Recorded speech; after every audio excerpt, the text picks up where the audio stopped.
Good afternoon, everyone. Thank you for inviting me here. I'm here also talking on behalf of a group of people. I'm a senior research associate at the Center for Technology Management, University of Cambridge, which is part of the Institute for Manufacturing. And the Institute for Manufacturing is actually one of the divisions of the Department of Engineering at the University of Cambridge. So the tradition of what we do is related to how companies employ technologies and adopt technologies. And the project we are working at the moment with the colleagues Simon Ford, Tim Minshall, Ian Hatching, Chandler Bello, and Finbar Livesey, who are some of them principal investigators and others co-researchers, is related to the advent of digital fabrication. And you might have heard of a number of terms defining technologies that are digitally driven and that can be used for manufacturing.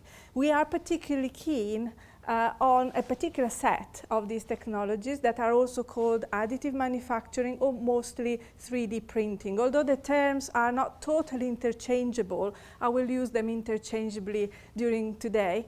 And what they are about, they are technologies that allow people to build three-dimensional objects by stacking layers of material, either by curing the material locally or by depositing the material exactly where it's needed. And all this process is controlled by digital data. And they've been quite popular in maybe the recent 2 or 3 years, although the majority of the technologies under this umbrella, for example, selective laser sintering, fuse deposition modeling, selective laser melting, there are a number of them, have been invented in the 80s, 90s. So they have become only now, as most people are aware, technology evolved to a point of maturity when they diffuse in the environment. And what people say is that they are exceptionally, have exceptional potential because of 4 reasons. I captured them here in big groups. Basically, because of building objects in this way allows to create shapes that are not possible in any other way. So if you think about the shape over here, the sort of in the corner, you can see that it's a quite complex lattice. It's not possible to create such an object by casting or by extracting material from a block of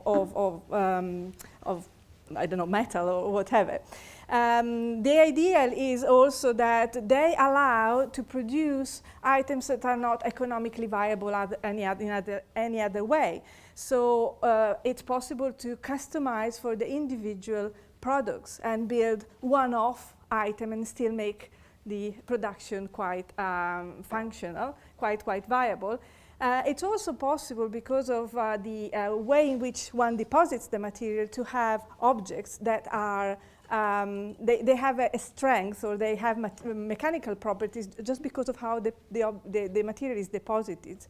And also it's possible to perhaps improve on other social issues such as manufacturing goods. And at the moment we ship goods from one side of the planet to another because logistics has evolved to allow this and make it viable. But wouldn't it be possible perhaps to locally manufacture in our house if we have a 3D printer, whatever we want, when we want it? And so a lot of commentators have hyped maybe these technologies as potentially going to lead to a manufacturer revolution, a digital revolution. And the project we are on about is set to try and understand a little bit whether this is going to happen and how. And the applications are numerous, and I brought here a few exciting ones. One is in the field of, for example, medicine. It's possible to customize and build parts for the body, not just implants such as that skull replacement, but also three-dimensional organs, for example. This is what people are working on. In this raises a number of ethical issues. This type of manufacturing raises a number of challenges for traditional economies. First of all, you can see here, this is Cody Wilson, is a guy who put online the design to 3D print guns or weapons as a manifest of the, for the regulators to think about how freedom of design and availability of data might challenge the current society. There are also issues related, for example, to proprietary design. How can we make sure that we protect our goods and nobody else copies them? But also liability. Who's going to be responsible for the products? Is it us building it, maybe with material that is not proven to be the good ones? Or is it the original ideator of the design? Also, it's possible to create the things that we like, and this is a project. This is a company that is designing dolls for the market, for everybody to customize. And I think these are two famous British high-level figures. I think one is Prince Harry, the other one must be Cameron. So just to say, it's a broad area, but what's underpinning it is also the fact that it's possible to make manufacturing more of a democratic thing. In particular because the patents of some of the original technologies expired in 2006, a lot of these, how to build a 3D printer is now in the open domain, and there is an open movement called RepRap that has built an understanding of how these 3D printers can be self-assembled. And on the basis of these open designs, a number of startups are starting producing and commercializing little kits that everybody could buy at a cost that everybody could afford. And funnily enough, what happens in the world is that the world is getting organized. And so other companies are building up the network of these manufacturers. So through 3D hubs, it's possible now to identify who has the nearest 3D printer and go to, and ask to this person, how much do you want for me to, for printing, I don't know, 10 toothbrushes, and then go and pick it up. And this 3D hubs is basically the logistic. And all this ecosystem is being created also because somebody has created design storage. This is Thingiverse, is one of the most famous repositories of open designs and files that could be 3D printed. And they are also changing the way in which incumbent companies are behaving. And so the MakerBot, which was one of the earliest 3D printing kit that was commercialized and had Thingiverse, has been now acquired by one of the big incumbent in the 3D printing rapid prototyping environment. Further, there are fabrication spaces all around the world, these areas, these places where a number of these equipment are being available to external people to go and print their own design. And also they are fostering communities that improve on 3D printing and improve on what can be done and how it can be done. And they are linked also with the crowdfunding movement. So there is a new ecosystem that is being created. What our project set to do is a big question.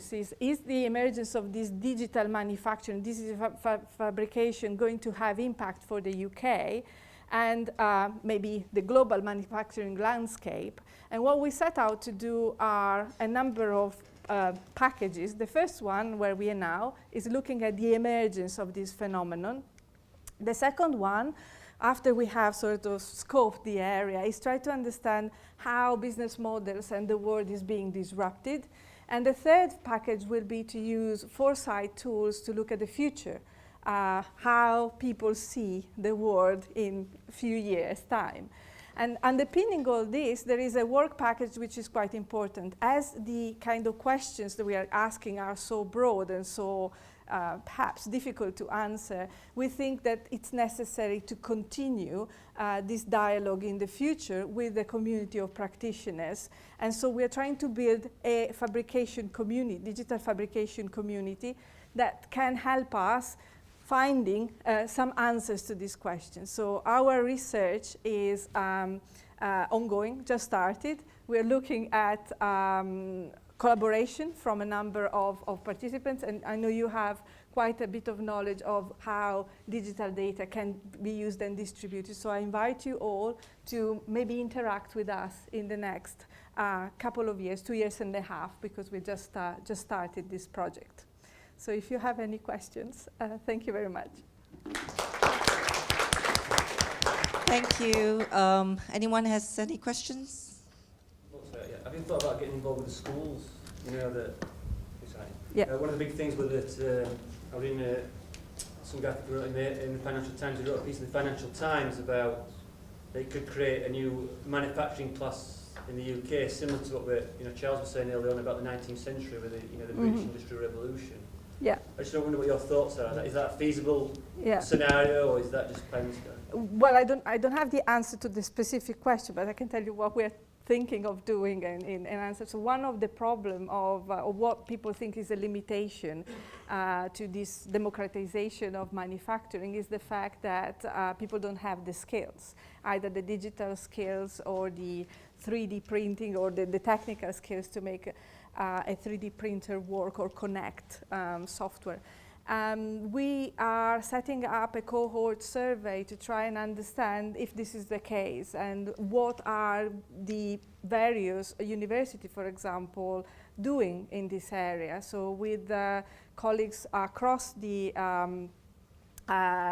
Europe at the moment and also in America, we are thinking of gathering data. So I don't have the answer yet, but certainly skills and education is what we are considering as a bottleneck for this. Thank you.